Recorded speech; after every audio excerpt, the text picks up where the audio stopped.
ఎన్నో ఆశలు పెట్టుకున్నారు. ఆయన కూడా ఎన్నో ఆశలు కల్పించారు. కల్పించిన తర్వాత ఆయన ఆ ఆశల్ని ఏవి నెరవేర్చే ధోరణిలో లేకపోవటం వల్ల ప్రజల నుంచి ఒక రకమైన తిరుగుబాటు ప్రారంభమైంది. నిన్న విశాఖపట్నంలో స్టాండింగ్ కమిటీ ఎన్నికలు జరిగాయి. ఆ స్టాండింగ్ కమిటీ ఎన్నికల్లో మేము ఒక స్టాండింగ్ కమిటీని గెలుచుకున్నాం. అది కూడా 50 ఓట్లు గరిష్టంగా గెలుచుకోవటం జరిగింది. అంతకుముందు మాకు 59 ఉంటే 27 మందిని కూటమి కొనుక్కుంది. అంటే మాకు 32 మందే ఉన్నారు చివరికి. ఆ 32 కన్నా ఎక్కువ ఓట్లు వచ్చాయి. చాలా చోట్ల ఓడిపోయినా కూడా స్టాండింగ్ కమిటీల్లో. ఒక చోట 50 వచ్చి ఒక స్టాండింగ్ కమిటీని గెలుచుకున్నాం. ఇవన్నీ కూడా సంకేతాలు. చంద్రబాబు నాయుడు గారిని నమ్మి మనం వెళితే ఆయన దగ్గర ఏమీ లేదని తెలుసుకొని మళ్ళా వైఎస్ఆర్ కాంగ్రెస్ పార్టీని గెలిపించాలనేటువంటి ఉద్దేశంతో ప్రజలు ఉన్నారనే దానికి ఇది ఒక చక్కని సంకేతం. దానిలో భాగంగానే మీరు చూసినట్లయితే నిన్న మొన్న పులివెందుల జడ్పీటీసీ ఎన్నిక. చంద్రబాబు నాయుడు గారు ఏ ఎన్నికైనా ఏదో ఒక విధంగా గెలవాలి, ఎన్ని అన్యాయాలు అక్రమాలు చేసైనా గెలిచి తన గ్రాఫ్ పడిపోవడం లేదు, తన పతనం ప్రారంభం కాలేదు అని నిరూపించుకోవాలనేటువంటి తాపత్రయంతో పిచ్చి పిచ్చి పనులన్నీ చేస్తున్నాడు. పులివెందుల వైఎస్ఆర్ కాంగ్రెస్ పార్టీ గెలుచుకున్నటువంటి జడ్పీటీసీ దురదృష్టవశాత్తు ఆ జడ్పీటీసీ యాక్సిడెంట్లో మరణిస్తే ఇప్పుడు ఎన్నిక పెట్టారు. ఇంకెంత ఉంది? 12 మాసాలు ఉంది. ఈ ఎన్నికలో ఏదో ఒక విధంగా గెలవాలి.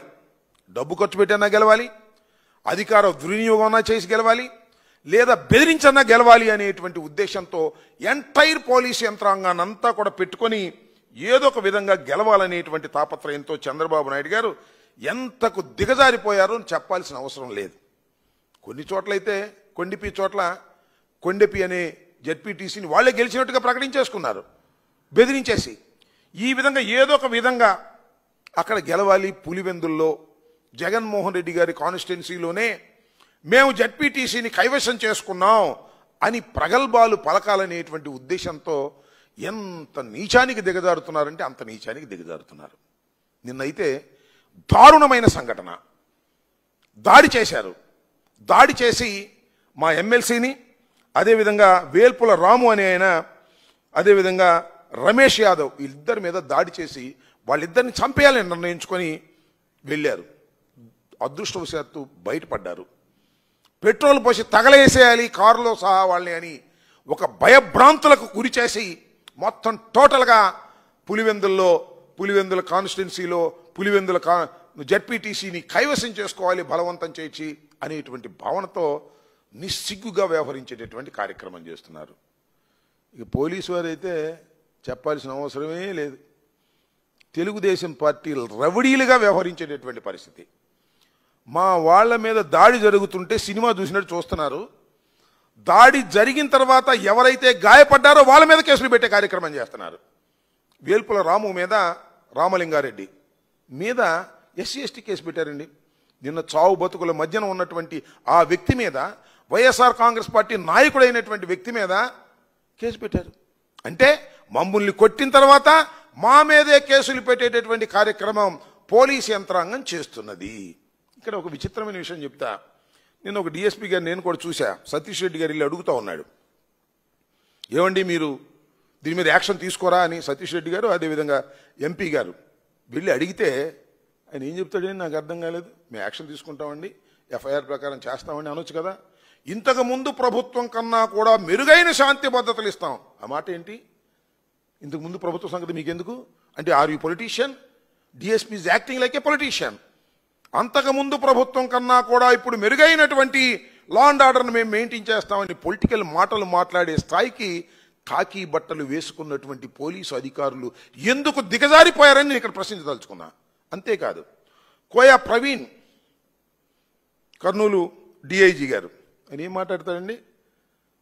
పక్క గ్రామానికి వెళ్ళి పత్తి వ్యాపారం ఏంటి అని అంటాడు. ఎన్నికల్లో మా నాయకులు పక్క గ్రామం వెళ్ళి ప్రచారం చేస్తే అక్కడ గొడవ జరిగితే అక్కడ మా వాళ్ళ మీద కొట్టి చంపడానికి ప్రయత్నం చేస్తే మా వాళ్ళు అన్నాడు పక్క గ్రామానికి వెళ్ళి పత్తి వ్యాపారం ఏంటని. నాకు అర్థం కాల. వైఎస్ఆర్ కాంగ్రెస్ పార్టీకి సంబంధించినటువంటి నాయకులు ఎన్నికలు జరుగుతున్నప్పుడు ఆ గ్రామానికి వెళ్ళి ప్రచారం చేస్తే తప్పెలా అవుతుందని అడుగుతా ఉన్నా. Who are you to question that? మీరు అక్కడ రక్షణ ఇవ్వాల్సినటువంటి బాధ్యత ఉంది, లా అండ్ ఆర్డర్ని కాపాడవలసినటువంటి బాధ్యత ఉంది. ఏం మాట్లాడతాడండి? పక్క గ్రామానికి వెళ్ళి పత్తి వ్యాపారం చేస్తే ఇలాంటి సంఘటనలే జరుగుతాయి. ఒకటి. రెండోది ఏమంటాడు?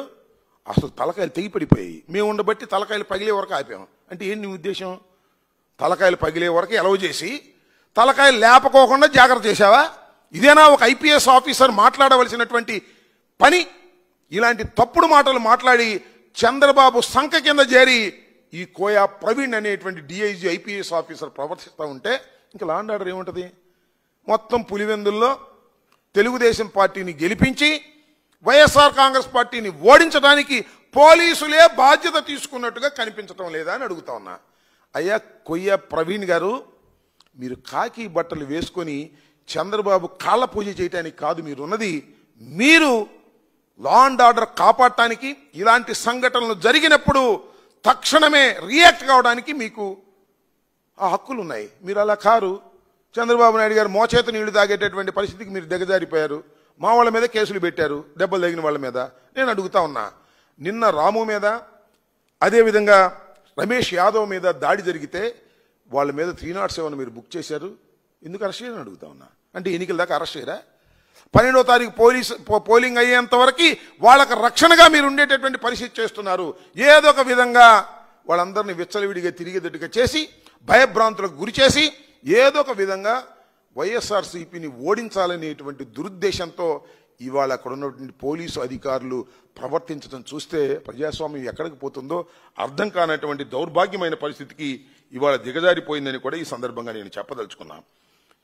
మా రాము మీద కేసు పెట్టారు, ఎస్సీ ఎస్టీ కేసు. ఎఫ్ఐఆర్ కూడా కనపడనీరు.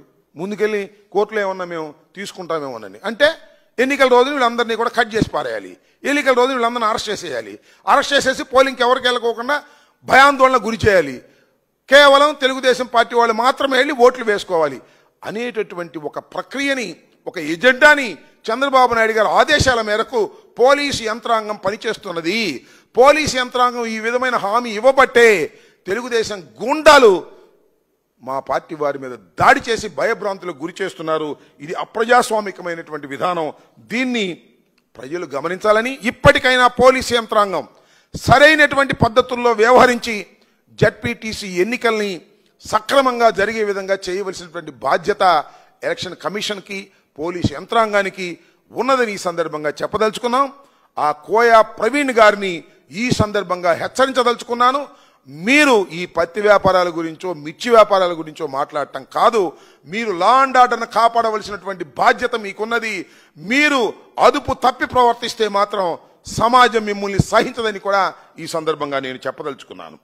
ఈ విధంగా ఏదో ఒక విధంగా పులివెందుల్లో గందరగోళం చేయాలనేటువంటి విధానాన్ని వైఎస్ఆర్ కాంగ్రెస్ పార్టీ తీవ్రంగా ఖండిస్తుందని, అనేకమైన దాడులు చేసి భయపెట్టే కార్యక్రమాలు చేయడాన్ని కూడా నివారించవలసినటువంటి బాధ్యత అటు ఎలక్షన్ కమిషన్కి, ఇటు పోలీసు యంత్రాంగానికి ఉన్నదని ఈ సందర్భంగా నేను విజ్ఞప్తి చేయదలుచుకున్నాను. ఇకపోతే చంద్రబాబు నాయుడు గారి కేబినెట్ సమావేశం జరిగింది. దానిలో అనేకమైన నిర్ణయాలు తీసుకున్నారు. ప్రధానంగా 3 నిర్ణయాల గురించి మీకు బ్రీఫ్ చేయాలని నేను అనుకుంటున్నాను. దానిలో సింగపూర్ వ్యవహారం, అది సామెత చెప్పినట్టుగా ఇటువరకు ఒక సామెత ఉండేది చూశారు కదా, అద్దంకి సింగడి వెళ్ళాడని.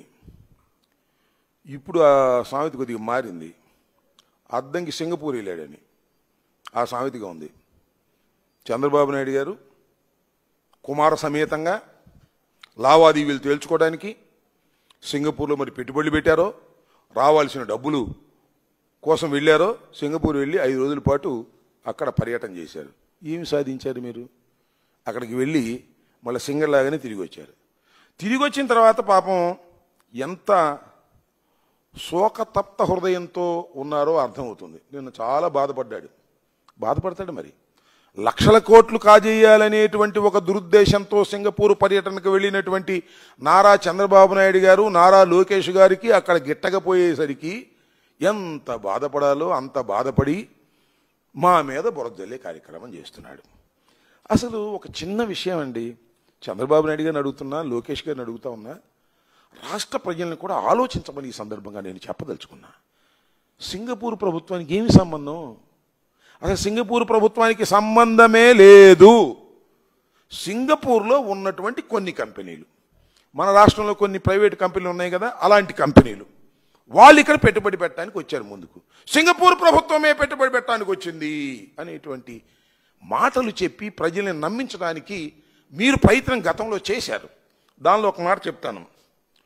పార్లమెంట్ సభ్యుడు, సింగపూర్కు సంబంధించినటువంటి పార్లమెంట్ సభ్యుడు లియోన్ ఫెలీలా అనే ఆయన పార్లమెంట్లో క్వశ్చన్ వేశాడు. ఎప్పుడు 2019లో ఏం వేశాడంటే, చంద్రబాబు ఫ్రెండ్ ఈశ్వర్ని అడిగాడు, అసలు సింగపూర్ ప్రభుత్వం ఏపీ ప్రభుత్వానికి ఏమైనా సంబంధం ఉందా, సింగపూర్ ప్రభుత్వం పెట్టుబడులు పెడుతుందా అని అడిగాడు. అడిగితే పార్లమెంటు సాక్షిగా, సింగపూర్ పార్లమెంటు సాక్షిగా చెప్పింది ఒకటే, సింగపూర్ ప్రభుత్వం పెట్టుబడులు పెట్టడం లేదు. గవర్నమెంట్కి సింగపూర్ గవర్నమెంట్కి ఆంధ్రప్రదేశ్ గవర్నమెంట్కి ఏ విధమైన సంబంధం లేదు. కొన్ని ప్రైవేటు కంపెనీలు, కేవలం కొన్ని ప్రైవేటు కంపెనీలు, సింగపూర్లో ఉన్నటువంటి కొన్ని ప్రైవేటు కంపెనీలు ఆంధ్రప్రదేశ్ ప్రభుత్వంతో ఒడంబడికలు చేసుకున్నాయి. ఆ ఒడంబడికలు ఇంకా ప్రాథమిక దశలో ఉన్నాయి అని 2019లో పార్లమెంటులో ఇచ్చినటువంటి సమాధానం. దీన్ని బట్టి ఏమర్థమవుతుంది? సింగపూర్ ప్రభుత్వానికి రాజధాని నిర్మాణంలో ఏ విధమైన సంబంధం లేదు. సింగపూర్లో ఉన్నటువంటి ప్రైవేటు కంపెనీలు కొన్ని ఇక్కడ పెట్టుబడి పెట్టేటటువంటి కార్యక్రమం చేస్తున్నాయి. దానికి చంద్రబాబు నాయుడు గారు పచ్చ జెండాలు ఊపి సింగపూర్ ప్రభుత్వం ఇక్కడికి వచ్చేస్తుందని డప్పాలు కొట్టి ప్రజల్ని నమ్మించాలనేటువంటి ఒక దురుద్దేశపూరితమైనటువంటి కార్యక్రమం చేశాడనేది చాలా స్పష్టమవుతుంది. మళ్ళీ సింగపూర్ ప్రభుత్వాన్ని అంట బెదిరించారంట, సింగపూర్ ప్రభుత్వాన్ని పోగొట్టారంట. సింగపూర్ ప్రభుత్వం కనిపెట్టేసినంతా కూడా డొల్లని, ఇక్కడ లంచాలు తీసుకోవడం కోసం అక్కడ వాళ్ళు వస్తున్నారని కనిపెట్టిన తరువాత సింగపూర్ ప్రభుత్వం మాకేమీ సంబంధం లేదు పోండి అని చెప్పి పంపించేసింది. చేతులు దులుపుకుంటా చంద్రబాబు నాయుడు గారు వాళ్ళ అబ్బాయి వచ్చేసి మా మీద పడేటటువంటి ప్రయత్నం చేస్తున్నారు. దావోస్ వెళ్ళాడు, దావోస్ నుంచి కూడా వచ్చాడు. ఏమన్నా నేను అడుగుతానండి చంద్రబాబు నాయుడు గారు, లోకేష్ గారు, చంద్రబాబు నాయుడు గారు ఇప్పుడైనా కానీ 58 సార్లు సింగపూర్ పర్యటనకు వెళ్ళాడు రాష్ట్ర ప్రభుత్వం తరపున. ఒక్క పైసా, ఒక్క రూపాయి నువ్వు ఇక్కడ పెట్టుబడులు పెట్టినటువంటి సందర్భం ఉంటే చెప్పయ్యా. ఎందుకు ఈ డొల్లతనం అంతా, ఎందుకు ఈ మోసాలని కార్యక్రమాలు చేస్తున్నారు? ఎంత విచిత్రం అంటే, రాజధాని ఏరియాలో సీడ్ క్యాపిటల్ కోసం 1691 ఎకరం కేటాయిస్తే దానిలో 58% సింగపూర్ కంపెనీలకి అంట, అంటే ప్రైవేట్ కంపెనీలకి 58%, మనకు మాత్రం 42%. వాళ్ళు ₹1 పెట్టుబడి పెట్టరంట. మనమే 18,000 కోట్లు మనం పెట్టుబడి పెడతామంటే వాళ్ళు వచ్చి డిజైన్లు ఇస్తారంట.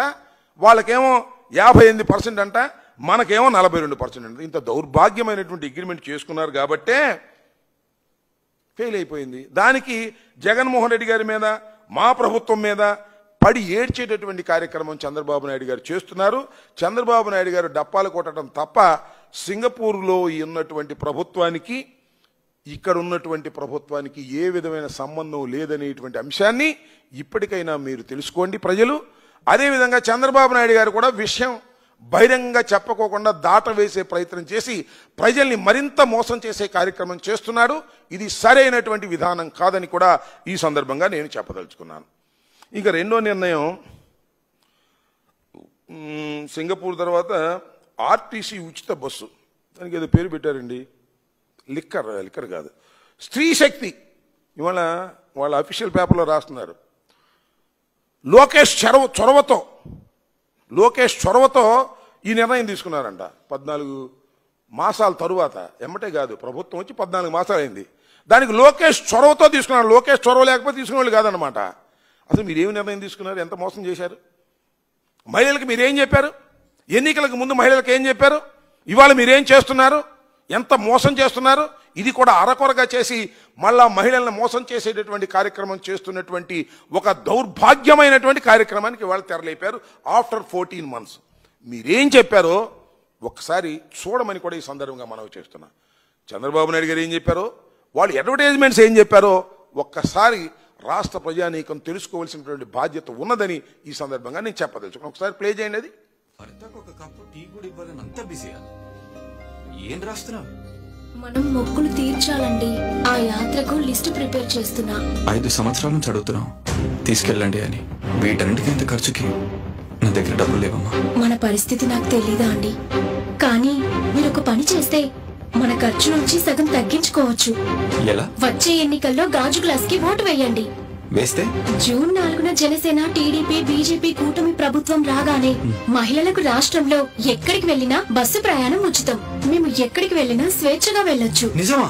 నిజంగా నిజమండి. మన భారంలో సగం తగ్గుతుంది అంటే ఈసారి నా ఓటు ఖచ్చితంగా గాజు గ్లాస్ కే. జనసేన, టీడీపీ, బీజేపీ కూటమికి. మన భారం తగ్గడమే కాదు, అన్నింటికంటే ముఖ్యంగా స్వేచ్ఛ దొరుకుతుందండి.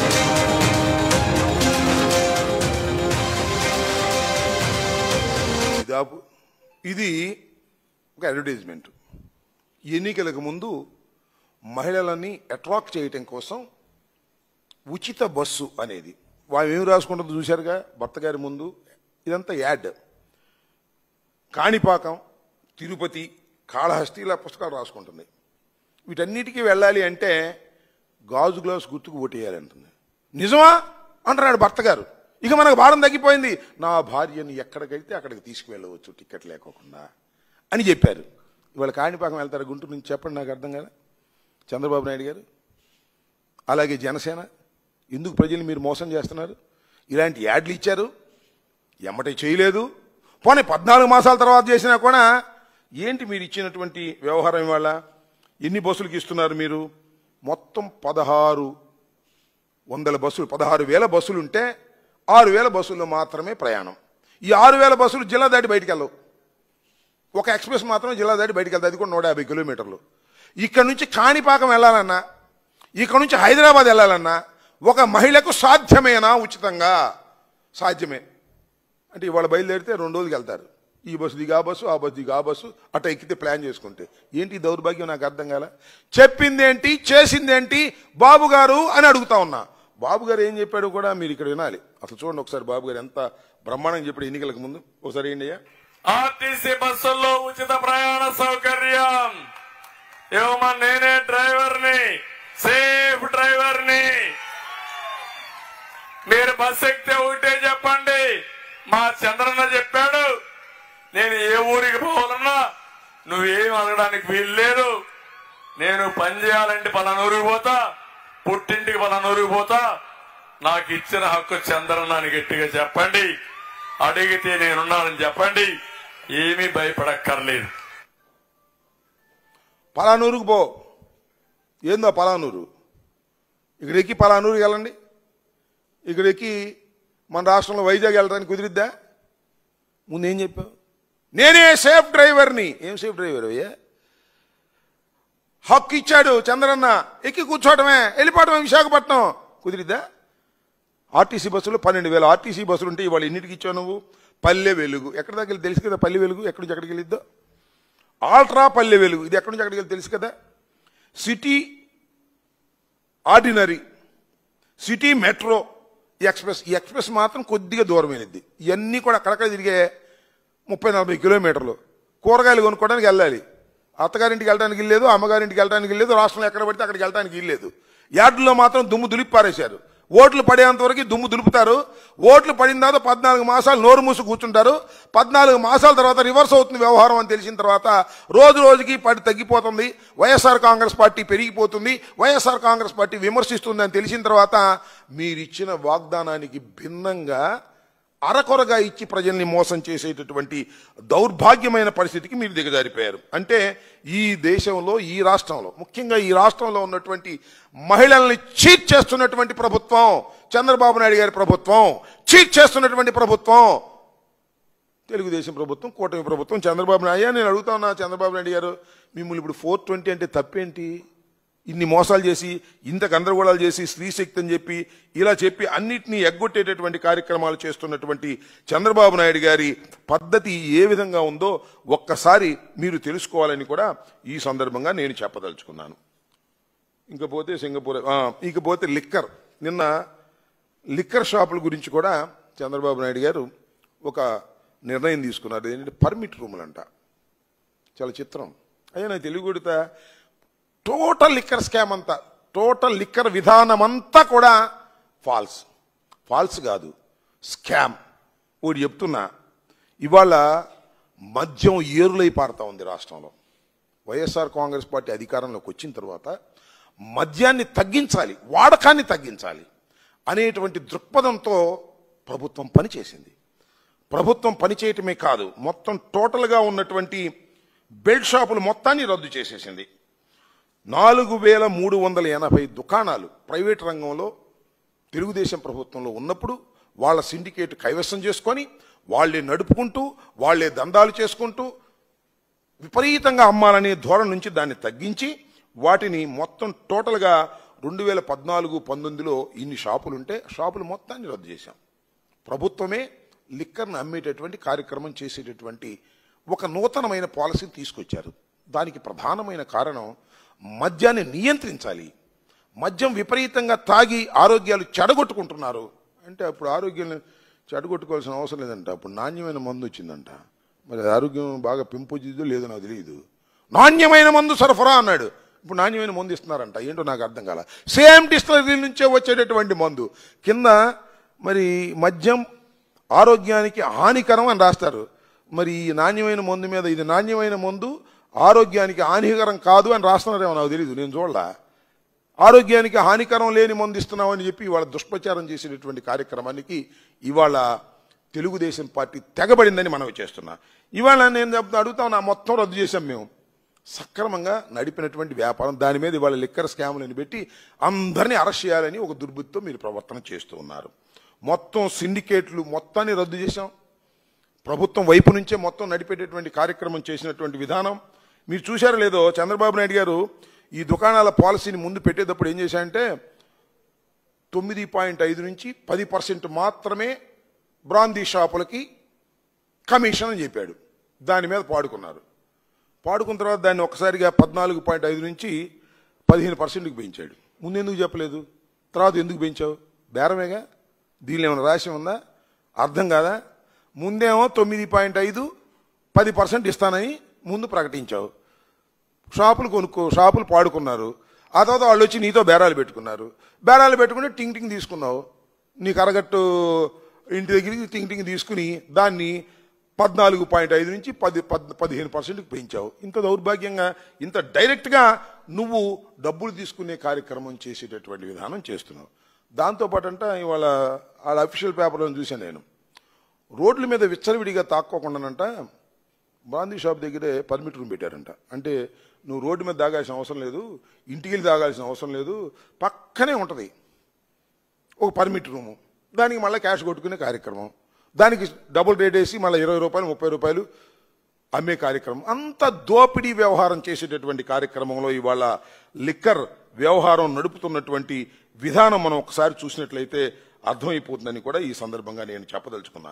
అంతేకాదు, పూర్వం కూడా మీరు ఒకసారి చూసినట్లయితే చంద్రబాబు నాయుడు గారు 2014 నుంచి 19 వరకు లిక్కర్ వ్యవహారంలో అనేక అవకతవకలకు పాల్పడినటువంటి విషయం.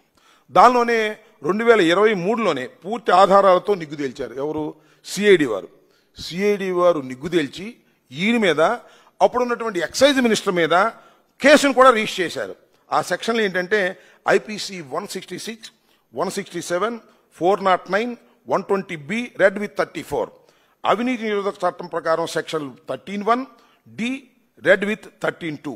ఈ కేసులు ఈ స్కామ్ మీద రిజిస్టర్ చేశారు. 2014-19లో మీరు ఇచ్చినటువంటి పర్మిట్ రూముల గురించి కానీ, మీరు ఇచ్చినటువంటి బార్లకు కానీ, మీరు ఇచ్చినటువంటి వ్యవహారం మీద కూడా కేసు రిజిస్టర్ చేశారు. మీకు తెలుసో తెలీదు, ఆయన బెయిల్ మీద ఉన్నాడు. ఇప్పుడు ఆయన రవీంద్ర ఇద్దరు కూడా ఇదే కేసులో బెయిల్ మీద ఉన్నటువంటి సందర్భం కూడా ఈ సందర్భంగా నేను గుర్తు చేస్తున్నా. వైఎస్ఆర్సీపీ ఒక ట్రాన్స్పరెంట్ విధానంతో మద్యం పాలసీని తీసుకొచ్చి ఈ రాష్ట్రంలో ఉన్న బెల్ట్ షాపులు మొత్తాన్ని రద్దు చేసి స్ట్రిక్ట్గా చేస్తే దాని మీద మద్యం కేసు, లిక్కర్ కేసు అని పెట్టి అందరినీ అరెస్ట్ చేయాలని, అరెస్ట్ చేస్తామని బెదిరించే కార్యక్రమాలు చేస్తున్నారు. వీటన్నిటిని ఎదుర్కోవడానికి వైఎస్ఆర్ కాంగ్రెస్ పార్టీ సిద్ధంగా ఉందని కూడా ఈ సందర్భంగా నేను మనవి చేస్తున్నాను. చంద్రబాబు నాయుడు గారు లిక్కర్ వ్యవహారంలో కానీ, సింగపూర్ వ్యవహారంలో కానీ, మహిళల వ్యవహారంలో కానీ, అందరి వ్యవహారాల్లో పచ్చి మోసం చేసేటటువంటి కార్యక్రమానికి ఇవాళ దిగజారిపోయాడు.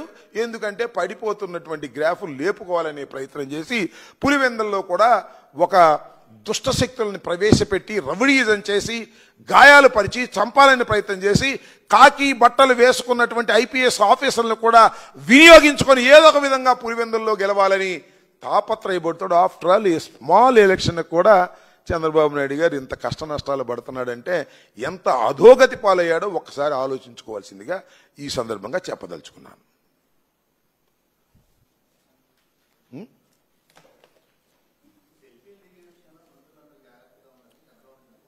ఏంటి ఎందుకనబ్బా సెల్ఫీలు దిగే విషయంలో జాగ్రత్తగా ఉండాలంటే మొన్న వెంకటేశ్వర నాయుడు సెల్ఫీలుగా వెంకటేశ్వర నాయుడు అనే ఆయన్ని చిత్తం ఏంటంటే ఆయన జగన్మోహన్ రెడ్డి గారితో దిగిన ఫోటో పెట్టారు ఈనాడులో, అంతేగా ఆంధ్రజ్యోతిలో. ఆయన చెవిరెడ్డికి బాగా సన్నిహితుడు అని పెట్టారు. ఆయన డబ్బులు లెక్కేస్తుంది పెట్టారు. అది మొన్న ఎలక్షన్లో పంచిన డబ్బులని. దానిలో 2,000 రూపాయల కట్టలు ఉన్నాయి. చిత్రం 2,000 రూపాయల నోట్లు. అర్థం కాల. ఎమ్మటే కట్ చేస్తే కణమ పేపర్లో వచ్చింది, సాక్షి పేపర్లోకి వచ్చింది. ఎవరెవరితో దిగాడో. పెమ్మసాని చంద్రశేఖర్ దిగాడు, చంద్రబాబుతో దిగాడు. ఈ ఫోటోలే ఆధారమైతే చంద్రబాబు డబ్బులేగాయి, పెమ్మసాని చంద్రశేఖర్ డబ్బులేగాయి చెప్పొచ్చుగా. కాస్త అబద్ధం చెప్పినా అతికేదట్టు ఉండాలని ఒక సామెత ఉంది. మీరు కట్టుకథలు అల్లినా కాస్త అతికేదట్టు అల్లంటారా స్వామే. ఇష్టం వచ్చేట్టు అల్లటం. ఇప్పుడు ఏమంటాడు, మీరు సెల్ఫీలు దిగేటప్పుడు జాగ్రత్తగా దిగాలి అంటే తారేపోయే వాళ్ళతో దిగుతారా సెల్ఫీలు? నాకు అర్థం కాల. ఎంత చక్కగా దిగాడు ఆయన. పైగా ఆయన ఏదో ఫ్లైట్లో వెళ్తున్నాడంట. ఆ ఫ్లైట్ కూడా సీఎం రమేష్ దంట. ఏంటి అన్నీ కూడా ఇలాంటి ఊరిని చిన్న చిన్న అన్ని సన్నాసి పనులు చేసే చంద్రబాబు నాయుడు ఆయనలాగానే అందరూ చేస్తారని మా మీద బురదల్లే కార్యక్రమాలు. ఏదో ఒక విధంగా చెవిరెడ్డిని ఇంకా ఇతర నాయకుల్ని ఇతర ఐపీఎస్ ఆఫీసర్ని ఈ కేసులో ఇరికించి వేధించాలనే ప్రయత్నం చేస్తున్నటువంటి సిట్ సంగతి కూడా చెప్తున్నా. సిట్టు మీరు సక్రమంగా విచారణ చేయకపోతే డెఫినెట్గా మీరు జైల్లో సిట్టింగ్ చేయాల్సి వస్తుంది. గుర్తుపెట్టుకోండి. సిట్ అధికారులందరికీ చెప్తున్నా, మీరు చంద్రబాబు ఏం చెప్తే అది చేస్తున్నారు. 2,000 రూపాయల నోట్లు పెట్టి మీరు చేస్తున్నారు. మొన్న కూడా చూసాం కసిరెడ్డి దగ్గర 11 కోట్ల రూపాయలు ఎక్కడో ఫామ్ హౌస్లో, ఏదో farm college, engineering college Vardhaman కాలేజీలో చేశారంటే దాని మీద కోర్టులో విచారణ జరుగుతూ ఉంది. ఆ నోట్ల యొక్క నెంబర్లు, సీనియర్ నెంబర్లు ఇవ్వమంటే అవి ఇవ్వకుండా అక్కడక్కడ కలిపేస్తున్నారు. అంటే దొంగతనం చేశారు. పోలీసులే డబ్బులు తీసుకెళ్లి పెట్టి పట్టుకుంటారు. మీరు చూశారుగా చాలా చోట్ల జరుగుతూ ఉంటుంది. ఎవరి మీద కేసు బుక్ చేయాలంటే గంజాయి పెట్టి వాడి తెలియకుండా వెళ్ళి పట్టుకుంటారు. ఆ రకంగా సిట్ చేస్తుంది స్పెషల్ ఇన్వెస్టిగేషన్ టీం. ఐపీఎస్ అధికారులు, డిఎస్పీలు, సిఐలు, ఎస్ఐలు ఉన్నటువంటి టీం ఇవాళ చంద్రబాబు నాయుడు మోచేతి నీళ్లు దాగుతూ లోకేష్ చెప్పినట్టుగా మా నాయకుల్ని ఇరికించాలని మీరే నోట్లు తీసుకెళ్లి పెట్టేటటువంటి కార్యక్రమం చేస్తున్నారు. ఈ ప్రభుత్వం శాశ్వతంగా ఉండదు. న్యాయస్థానాల్లో అన్ని బయటకు వస్తాయి. మీరు ఇదే విధంగా తీసుకెళ్లి డబ్బులు పెట్టినట్టుగా రుజువైతే SIT will be sit in the jail after 5 years. గుర్తుపెట్టుకోండి. ఐపీఎస్ ఆఫీసర్లు ఏమీ చట్టానికి అతీతులు కాదని మీరే చెప్పారుగా. జత్వానీ కేసులో తీసుకెళ్లి పిఎస్ఆర్ ఆంజనేయులు గారిని జైల్లో కూర్చోబెట్టారుగా. మిమ్మల్ని కూడా తీసుకెళ్లి జైల్లో కూర్చోబెట్టేటువంటి చట్టం ఉంది, మర్చిపోవద్దని మనం చేస్తున్నా. ఎంత దౌర్భాగ్యం అండి. నోట్లు కట్టలు తీసుకెళ్లి మీరే పెడతారా? సిట్టు పెట్టి మా వాళ్ళని అరెస్ట్ చేసి వాళ్ళు ఆధారాలు ఇవన్నీ చూపించేటటువంటి కార్యక్రమం బెయిల్ ఇచ్చే సమయానికి తీసుకెళ్లి పెడుతున్నారు. గుర్తుపెట్టుకోమని మనం చేస్తున్నా. టోటల్గా చంద్రబాబు నాయుడు గారి మోచేతి నీళ్లు దాగే ఆ కోయా ప్రవీణ్ లాంటి ఐపీఎస్ ఆఫీసర్లు, లేదు అక్కడ మణికంఠ లాంటి ఐపీఎస్ ఆఫీసర్లు, ఇక్కడ సిట్లో ఉన్నటువంటి ఐపీఎస్ ఆఫీసర్లు అందరికీ చెప్తున్నా, ఇది భారత రాజ్యాంగం ప్రకారం జరగవలసినటువంటి పరిపాలన తప్ప మీ ఇష్టానుసారంగా కాకి బట్టలు వేసుకొని తుపాకీ ఉందని, లాఠీ ఉందని మీ ఇష్టం వచ్చినట్టుగా చంద్రబాబు చెప్పినట్టుగా జులిపిస్తే కటకటాలు లెక్క వేయవలసిందే. గుర్తుపెట్టుకోమని కూడా ఈ సందర్భంగా చెప్పదలుచుకున్నాను. అంటే వాట్ ఈస్ దైర్ ఈ కోయా ప్రవీణ్ యొక్క ఉద్దేశం ఏమై ఉంటుందంటే, పోలీసు వారి ఉద్దేశం ఖచ్చితంగా 12వ తారీఖున ఎవరైతే వైఎస్ఆర్సీపీకి బలంగా ఉన్నటువంటి నాయకులందరినీ కూడా కేసులు పెట్టి వారిని అందరినీ ప్రివెంట్ చేసి ఎలక్షన్ జరుపుకోవాలి వన్ సైడెడ్గా అనేటువంటి కుట్ర జరుగుతుందని చాలా స్పష్టంగా అర్థమవుతా ఉంది. నేను దాడి ఏంటండి నాకు అర్థం కాల. ఆ దాడికి ఏమంటాడండి కోయా ప్రవీణ్, మేము లేకపోతే తలకాయలు తెగిపోయాయి, మేము ఉన్నాం కాబట్టి తలకాయలు పగిలిపోయేంత వరకు ఎలా చేశాం, తెగిదాకా ఒప్పుకోలేదు అని చెప్తున్నాడా? ఒక ఐపీఎస్ ఆఫీసర్ సిగ్గుందని అడుగుతా ఉన్నా. ఇలాంటి మాటలు మాట్లాడతారా? ఎన్నికల్లో పక్క ఊరికి వెళ్ళి పత్తి వ్యాపారం ఏంటి? ఏం మాటలు అవి? Are you politician or an IPS officer? ఆ రకంగా కామెంట్ చేస్తున్నట్టు ఏంటి మీకు? అంటే చంద్రబాబు నాయుడు మోచేతి నీళ్లు దాగుతామనే కదా అర్థం? That is not at all correct. IPS ఆఫీసర్గా పనిచేయాలి. అలా చేయకపోతే చట్టం పరిధిలోకి మీరు వస్తారు, గుర్తుపెట్టుకోమని కూడా ఈ సందర్భంగా నేను చెప్పదలుచుకున్నాను. ఓకే.